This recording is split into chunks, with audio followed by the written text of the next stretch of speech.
Hello दोस्तों, कैसे हो आप लोग। आई होप कि सब लोग बहुत अच्छे होंगे और सबकी पढ़ाई बहुत अच्छे से चल रही होगी। मैं प्रदीप झा आप सभी लोगों का एक बार फिर से आपके अपने यूट्यूब चैनल आर्यभट्ट पाठशाला पर स्वागत करता हूं। और आज हम पंचायत सचिव और टीजीटी पीआरटी से रिलेटेड बात करने के लिए उपस्थित हुए हैं। और जैसा कि आप सभी लोग को पता होगा कि पंचायत सचिव का जो रिजल्ट है यानी मेरिट लिस्ट है प्रकाशन बहुत जल्द अब किए जाने की संभावना है। अब टाइम लिमिट जो है वो 15 मार्च से पहले पहले सारी प्रक्रिया को पूरा कर लिया जाना है, पंचायत सचिव के केस में भी और जो टीजीटी पीआरटी है उसके केस में भी। लेकिन पंचायत सचिव का जो परिणाम है वो जल्दी ही, क्योंकि आपको पता होगा कि पिछले यानी एक दिन पहले जो है परसों शाम को मीटिंग हुई थी और उसमें पंचायत सचिव को लेके जो बातें आई हैं और निकल के सामने आई हैं। तो आपको पता होगा कि जेएसएससी ने प्रपोजल डाला है कि उसके आधार पे ये कहा जा सकता है कि पहले काउंसलिंग के लिए जो है काउंसलिंग इन द सेंस आप उसको काउंसलिंग बुला के जेएसएससी ऑफिस में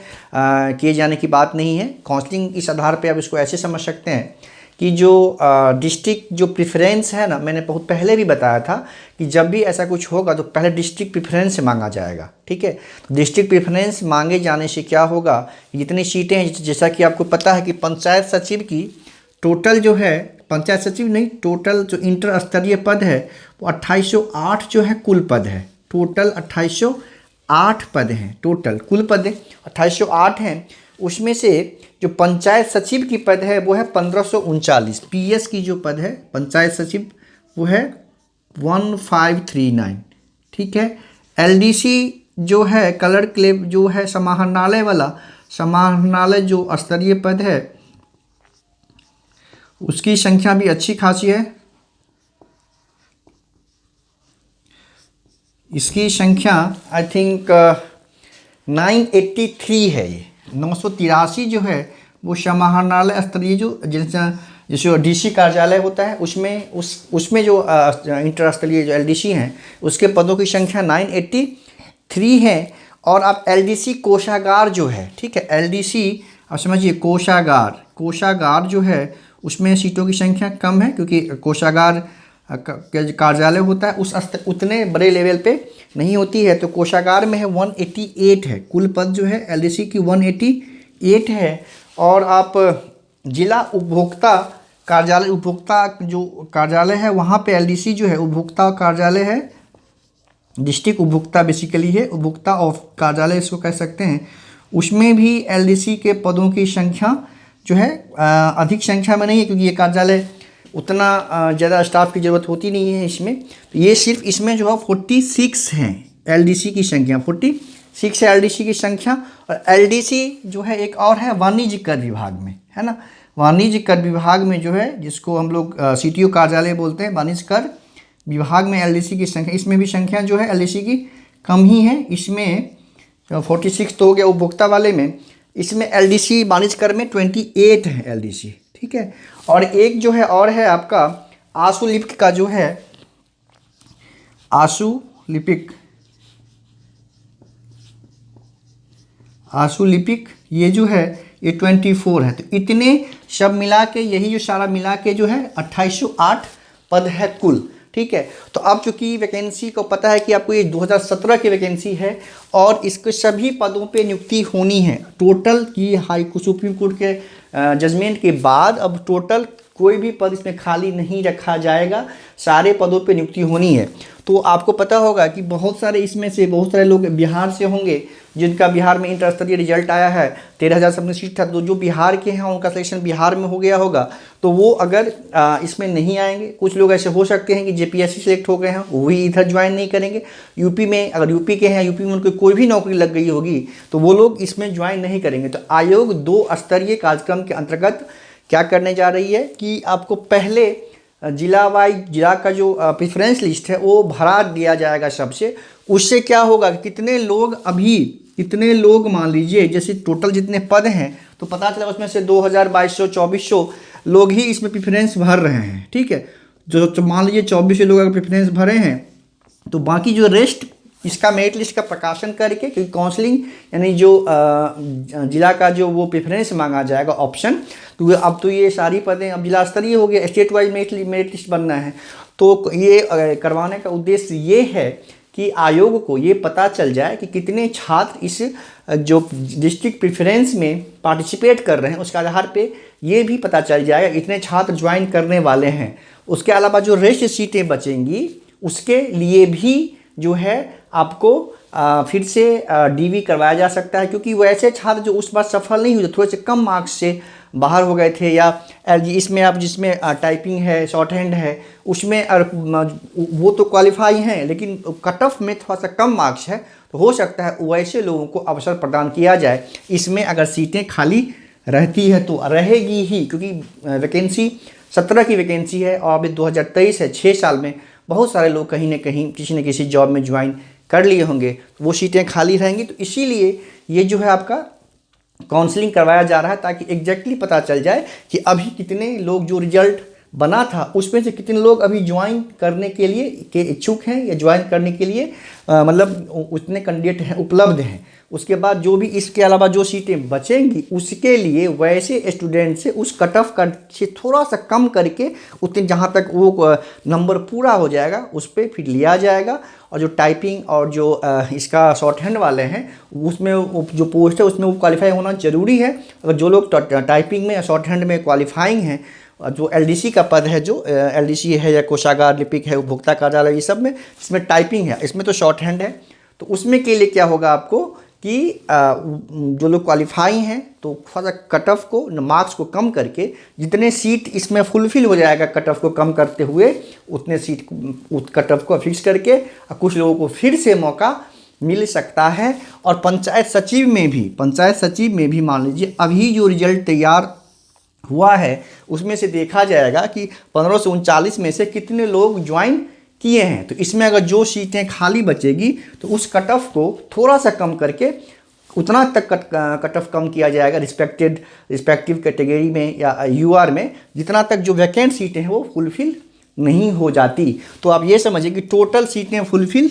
होनी है, जैसे कि पहले लग रहा था कि जो अभी जो मेरिट लिस्ट का जो अभी रिजल्ट बना है उतना ही सीटें फुलफिल होगी, बाकी बैकलॉग में चली जाएगी, लेकिन अब ऐसा नहीं होगा। टोटल की टोटल सीटें जितनी भी हैं वो फुलफिल पूरी तरह से करना है, वो 15 मार्च से पहले इस प्रक्रिया को फिनिश करना है। और संभवतः बहुत जल्द जो है आपको इसके लिए डिस्ट्रिक्ट जो प्रेफरेंस का जो पोर्टल है उसके लिए आपको जेएसएससी की साइट पर जल्दी ही डिस्ट्रिक्ट प्रेफरेंस का ऑप्शन मिलेगा और डिस्ट्रिक्ट प्रेफरेंस मांगा जा सकता है। तो ये तो हो गई पंचायत सचिव से रिलेटेड बातें। इसके कट ऑफ अभी जो रिजल्ट बना है उसके आधार पर कितना जा सकता है, इसका वीडियो आप पहले मैंने डाला हुआ, उसमें आप जाके देख सकते हैं। ठीक है, अब आते हैं टीजीटी पीआरटी से रिलेटेड। उसमें क्या है कि बहुत सारा इफ एंड बट फिर से शुरू हो गया। जैसा कि आपको पता होगा कि उसमें अभी तो आपको पता है कि जो पेटिशनर हैं उनको डीवी के लिए ये डीवी लिस्ट डाला गया है साइट पे। तो 425 पेटिशनर जो हैं, 425 जो पेटिशनर हैं उसमें से जो लोग मिनिमम कट ऑफ के आधार पे रिस्पेक्टिव जो उनका सब्जेक्ट है, रिस्पेक्टिव कैटेगरी में जो सीटें हैं उसके अकॉर्डिंगली इस 425 सीट को भरा जाना है। उसके बाद जो ये सब ध्यान रखना, ये मिनिमम कट ऑफ के आधार पे ही भरा जाना है। जिस सब्जेक्ट में सबसे कम, जिस मार्क्स पे, न्यूनतम मार्क्स पे जो शिक्षक ज्वाइन कर चुके हैं वही कट ऑफ का रूल जो है लागू होना है पेटिशनर के लिए। इसके बाद जो सीटें बचेंगी, यानी 8409 सीटें शायद बच रही थी वैकेंट टोटल, तो अब इसमें से 425 पेटिशनर को एडजस्ट करने के बाद जो सीटें बचेगी उसमें स्टेट वाइज मेरिट लिस्ट के द्वारा सीटें भरा जाएगा।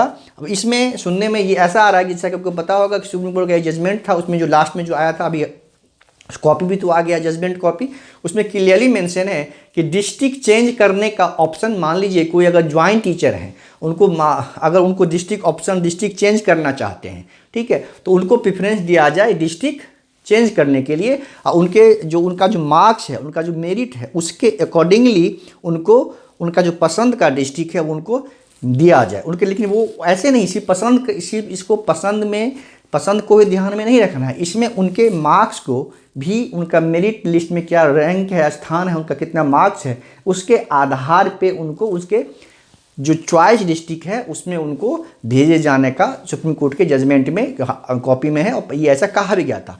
उसमें एक समस्या ये आ रही है कि बहुत सारे लोगों ने क्या किया है कि रांची डिस्ट्रिक्ट में को ही अपना प्रेफरेंस दे दिया है, तो सीटें उतनी है नहीं। ऐसा सुनने में आ रहा है कि लगभग 600 टीचर जो ज्वाइंट हैं, जब प्रेफरेंस चेंज करने की बात आई है तो 600 के आसपास शिक्षक जो हैं वो अपना अपना रांची जिले में ही पोस्टिंग चाहते हैं।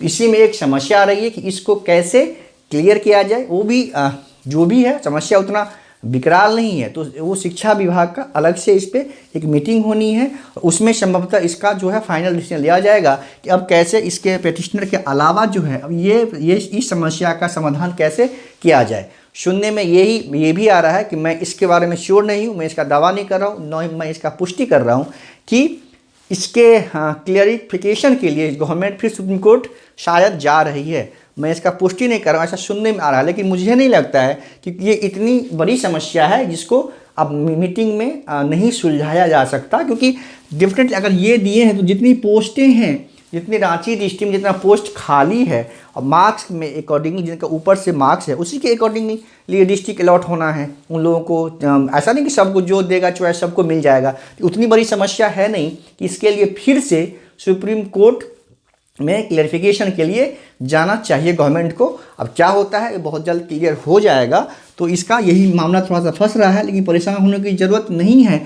अब टीजीटी पीआरटी के अंतर्गत भी सारी सीटें भरी जानी है, यानी बैकलॉग में नहीं रखा जाना। ये स्पष्ट दिशा निर्देश है सुप्रीम कोर्ट के जो डिसीजन कॉपी जो आया है जजमेंट कॉपी उसमें, तो सारी पोस्ट को फुलफिल यानी फिल किया जाना है। और साथ में डेट भी, ये बहुत अच्छी बात है कि 15 मार्च से पहले इस सारी प्रक्रिया को गवर्नमेंट को फिनिश कर लेना है। तो आप देख रहे होंगे कि गवर्नमेंट काफ़ी तेज़ी से इस पे काम कर रही है।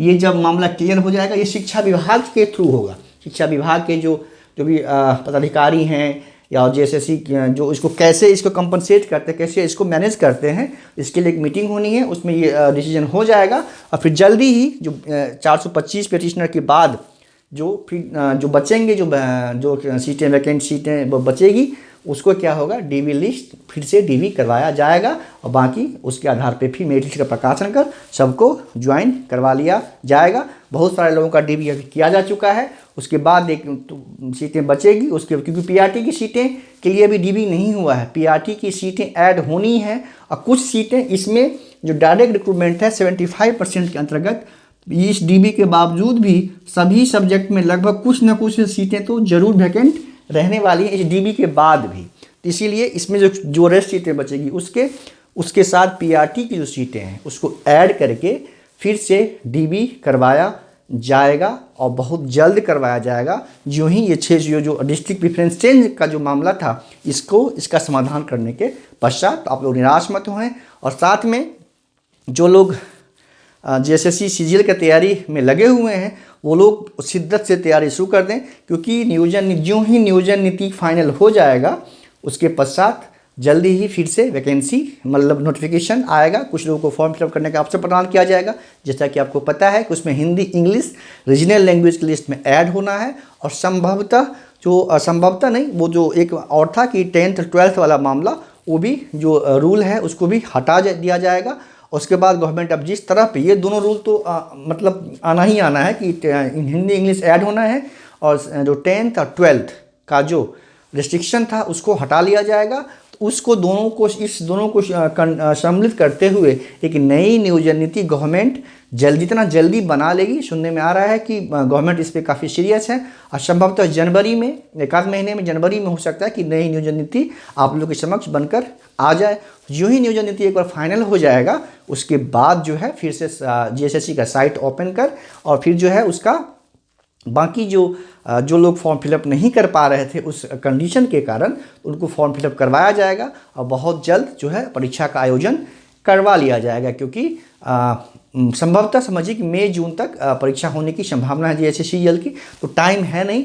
आप लोग उसके लिए भी, जो लोग भी फॉर्म फिलअप किए हैं या जो लोग को अवसर मिलने वाला है, सभी लोग उस एग्ज़ाम के लिए एकदम जी जान लगा के प्रिपरेशन स्टार्ट कर दें, क्योंकि एक सिंगल एग्ज़ाम है, सिर्फ मेंस है, उसमें 450 मार्क्स का आपका जीके जीएस का पेपर है और 300 मार्क्स का आपका उसमें रीजनल लैंग्वेज का पेपर है, जिसके आधार पे मेरिट बनाया जाएगा। उसके बाद पेपर 1 है जिसमें वो क्वालिफाइंग है, तो वो आप लोग बहुत आसानी से उसको क्वालिफाई कर लेंगे। और आपको उसमें क्योंकि एक ही एग्जाम है, सिर्फ मेंस होना है, तो 75% से कम पे तो आप सोच भी नहीं सकते। कट ऑफ जरूर 75% प्लस ही जाएगा। और अगर आप एएसओ का जॉब चाहते हैं, असिस्टेंट सेक्शन ऑफिसर का, जो कि जिसकी पोस्टिंग सचिवालय में होगी, तो उसके लिए आपको लगभग 80% के अराउंड स्कोर करना पड़ेगा, तभी आप एएसओ बन पाएंगे। तो कंपटीशन बहुत टफ है और टाइम बहुत कम है। और सबसे अच्छी बात यह है कि सिर्फ एक एग्ज़ाम के बाद आपको इतनी अच्छी नौकरी मिलने जा रही है, तो उसको भी बहुत सीरियसली लेना है और तैयारी में बिल्कुल भी कोताही नहीं बरतनी है। और इस संबंध में कुछ और भी अगर अपडेट आता है, पीएस पंचायत सचिव का तो मामला समझिए कि क्लियर है, बहुत जल्द इसका सारा प्रोसेस रिजल्ट आ जाएगा। कैसे आना है मैंने अभी बता दिया। और टीजीटी पीआरटी का भी जो भी कन्फ्यूजन है थोड़ा सा, वो बहुत जल्द क्लियर हो जाएगा 1-2 दिन में। जैसे ही कुछ इस संबंध में कुछ सूचना आती है तो मैं ज़रूर आकर आप लोग को कन्वे करूँगा।